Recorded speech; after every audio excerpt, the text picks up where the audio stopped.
حال ہی میں ایک فارن ایجنسی نے پاکستان میں سروے کیا ہے اور اس کے مطابق تقریباً 80% پاکستانی ڈپریشن میں مبتلا ہیں۔ پھر انہوں نے ڈپریشن کی کازز پر فوکس کیا تو انہیں پتہ چلا کہ کچھ کازز میں ان امپلائمنٹ،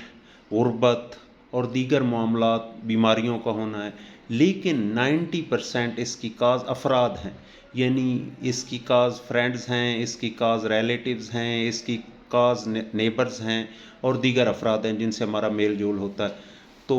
یاد رکھیے کہ اگر ہمارے ارد گرد پازیٹیو افراد ہوں تو سم ٹائم ہمارے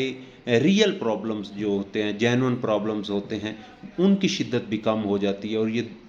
یہ دھرتی، یہ ملک ہمارے لیے جنت بن سکتا ہے۔ اور ڈپریشن کا کاز کرنے والی باتوں میں طویل فہرست ہے ہمارے معاشرے میں جو موجود ہیں، لیکن جو میں نے آبزرو کیا کہ چند سوالات بھی بہت ڈپریشن کازنگ ہیں، جن کی وجہ سے اگلا بندہ انگزائٹی میں چلا جاتا ہے، ڈپریشن میں چلا جاتا ہے، سٹریس میں چلا جاتا ہے۔ تو ان سوالات میں پلیز ان سوالات کو چینج کر لیجئے گا۔ مثال کے طور پر اسٹوڈنٹ سے کبھی یہ نہ پوچھیے کہ آپ کی جاب کیوں نہیں لگ رہی، کیونکہ ظاہری بات ہے پاکستان میں ان امپلائمنٹ ہے اور جابز بہت کم ہیں اور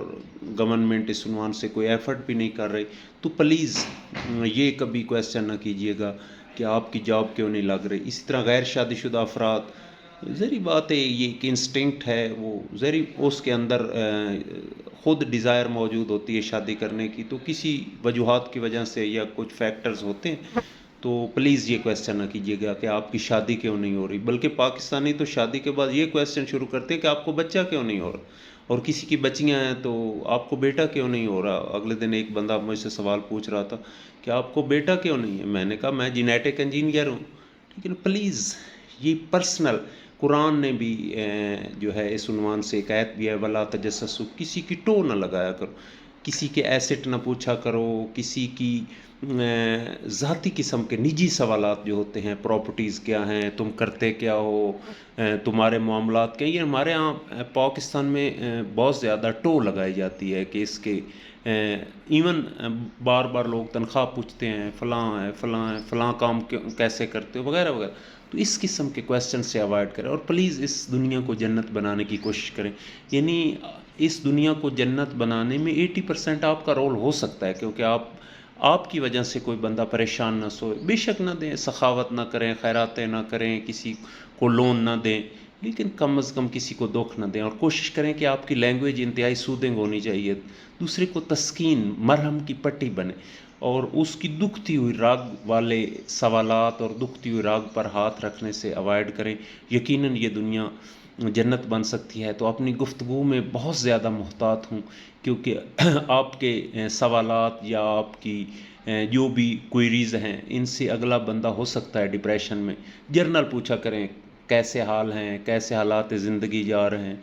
تو اس قسم کے سوالات کریں، اور جرنل کوئی اچھی سی مزاحیہ قسم کی گفتگو کر دیں جس سے اگلا بندہ خوش ہو جائے۔ تو اس طرح کافی حد تک جو ہے وہ ہمارے مسائل، کیونکہ پاکستان میں اتنی یہ معاملات اتنے سیویئر نہیں ہوئے، کیونکہ یہ بہت زیادہ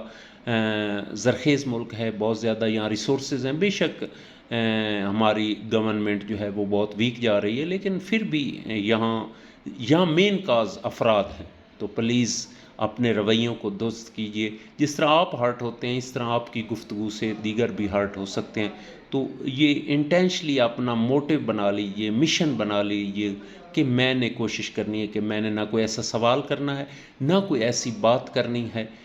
جس سے اگلا بندہ ہرٹ ہو۔ اور آپ کو پتہ ہے ہمارے ساتھ پرابلم ہے کہ ہمیں فرائض میں صرف بتایا جاتا ہے کہ نماز ہمارے اوپر فرض ہے، قرآن میں جو بھی آرڈر ہو وہ فرض ہوتا ہے، ٹھیک ہے نا، اور اس کا منکر بعض علماء کے نزدیک کافر تک ہوتا ہے۔ تو جب قرآن کہہ رہا ہے وَلَا تَجَسَّسُوا کہ آپ کسی کے بارے میں ٹو نہ لگائیں، تو پلیز آپ بھی اس کو فرض سمجھ کر، جس طرح آپ روزوں کو، نماز کو، اس کو، حج کو فوکس کرتے ہیں، اس طرح یہ انسانی معاملات تو ان سے زیادہ ان کی انٹینسٹی ہے، تو پلیز اوائڈ کریں ایسی باتیں کرنے سے۔